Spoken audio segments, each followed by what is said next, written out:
Hello everyone, my name is Nathan with the Community Library Network, and I'm your facilitator for the 2020 What's Your Story Teen Summer Writing Program.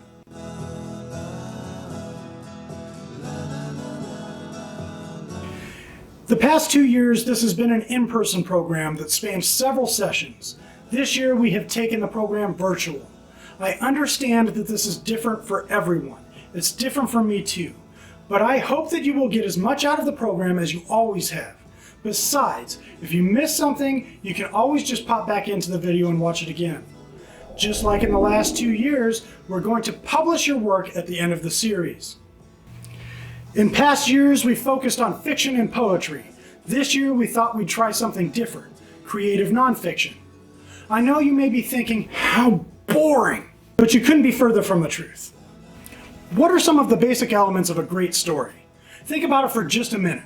Did you think about strong central characters, gripping dialogue, a beginning that captures your interest, action, suspense, tension that makes you want more?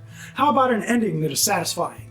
These are elements of a great story and can and should be present in creative nonfiction too. It's my job to help you find those elements and to help you tell your story so you can be proud of it. When we write fiction, we're telling a lie that illustrates the human condition. When we write creative nonfiction, we're proving that reality is just as compelling as fiction. When done well, creative nonfiction adds to our richness of reality. If you are having apprehensions about writing nonfiction, that just means that you're challenging yourself as a writer, and that's a good thing. When you challenge yourself, you get better, and that's what this program is all about. Let's take a moment to look at 5 different types of creative nonfiction that you may want to craft your story around. My favorite to write is personal essay. The personal essay is a form that has a ton of power. As a writer, this form can be as adaptable as you would like. Personal essays examine experience. When writing a personal essay, you focus on an aspect of the human condition.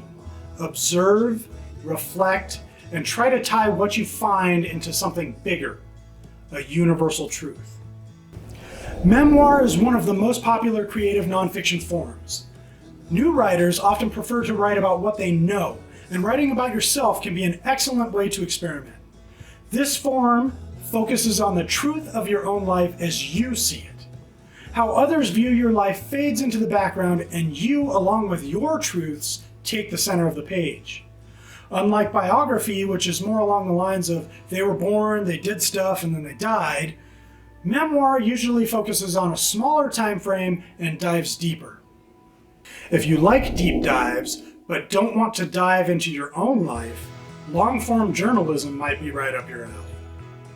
This form is one of my favorites to read. Writers of long-form journalism take a topic and dig into it, looking at it from new perspectives, and craft a story that captures a reader's attention while expanding their understanding. If you're on the move this summer, you may want to explore the travelogue. The best travel writing captures the essence of a place with the narrative of a story. If you are interested in bringing places to life, representing cultures, or looking deeply into events, travel writing might be for you. Finally, if you enjoy getting out into nature, nature writing could be your ticket. This is the form I've most often had published. Bearing witness and giving a voice to the voiceless can have a lot of power. You are creating a record of what is, and over time, what was. Nature can't speak with a human voice, but as a nature writer, you can provide it with one.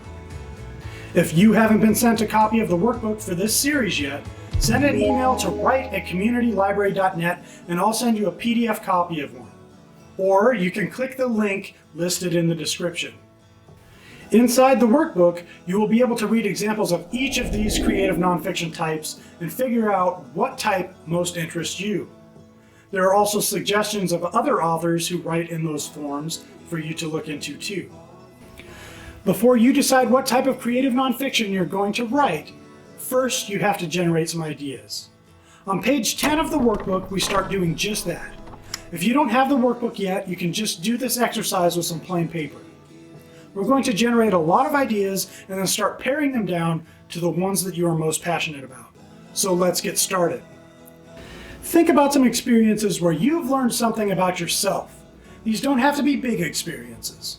For example, when I was about 6, I remember learning how to collect eggs from the chicken coop. I remember how confidently my grandma reached under a chicken to collect an egg. And I remember how scared I was to repeat the action on another hen. After I grabbed an egg and placed it in the basket unscathed, I felt the rush of realizing how powerful overcoming a fear could be. Your experience can be as simple as learning how to collect an egg or as profound as dealing with the death of a beloved pet. Write some of those experiences you've had down. Next, think about some experiences where you've learned something about someone else. We often see more than we think we do, and we can come to profound realizations later. These experiences could be learning something about someone close to you or a complete stranger. The key is that you come to a deeper understanding about human nature, relationships, or develop a better understanding of the way the world works. Those things get put on your list. Okay, now you have those. Think of 3 places you've been that have helped to shape who you are. Is it a river that you rafted down, or a museum where you were inspired? It could be a place with a negative connotation for you as well. The bleachers where you had your first breakup, or the hardware store where your parents lost you when you were 5. Write those down. Now that you've thought about those places a little bit, think about 3 topics that you're passionate about. Are you passionate about global warming? How about social justice? Or maybe raising goats or exercising your right to be an introvert or more your speed. Be specific and put those topics on your list. Finally, think about some topics that you think are neglected. Think about things that aren't in the forefront of awareness, things that fall through the cracks. Maybe it's a particular type of music that you don't think gets enough attention. Maybe it's academics taking a backseat to sports. Whatever you think isn't getting enough attention, list it out. So now you have a list. What are you supposed to do with it? There is no way that you are going to be able to address all of the topics on your list in one summer writing program. You are going to have to make some decisions. Each of these topics have the potential to become pieces of creative nonfiction, but there are likely a handful that you are completely uninterested in writing about, at least for now. Go ahead and cross those off your list. Don't black them out because they're still good ideas. You're just not ready to write about them yet. Do you have any topics that tie in with each other? Sometimes topics overlap. Maybe you had an experience where you learned about yourself in one of the places that helped to shape who you are. Those 2 items on your list belong together. Which is more important is for you to decide. For now, just draw some arrows connecting them together. Being cliché is a writer's worst nightmare. If any of your topics are love triangles, chosen one stories, stories about abusive or absentee parents, opposites attracting, easy come, easy go, win some, lose some, death of a loved one, or about serious medical diagnoses, make sure that you have new and original perspectives about those, or they're going to run the risk of falling into being cliché. You can set these topics aside until you're sure that you have that perspective. It's going to come with time. With the responses you have left, put a star next to your top 3.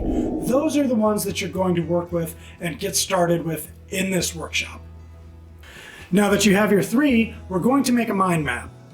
You can see an example of a mind map on pages 12 and 13 of the workbook. What you are looking to do is write down everything you can think of about your topics. Make sure you write down as many details as possible. No detail is too big and no detail is too small.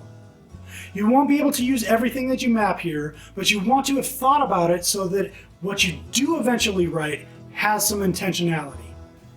This mind map is going to help you recognize the relationships between different aspects of your topic and figure out what you should and shouldn't include. After you've done your mind map, you can turn to page 17. This is where you begin to think about what form your writing could take. Will your piece be a travelogue or a personal essay, a long-form journalism piece, or a piece of nature writing? Think about how you would begin to craft your 3 topics into different forms. Sometimes the best form for what you're writing isn't immediately evident. This will help you to sort that out. Over the rest of the week, keep your 3 topics churning in your head. You should also read some of the examples from each of the forums that are present in the workbook. Again, if you need a copy of the workbook, I'll put a link to where you can get it below. As you read these examples, start thinking about what you like and what you don't like about them, and put some of your thoughts on page 37. Or go all out like me and just write them in the margins. Thanks for joining me for the first session of the 2020 Teen Summer Writing Series. I hope you've begun to narrow down what you're going to write about, and next week we're going to cover the narrative arc and how to form a pitch. Until then, happy writing.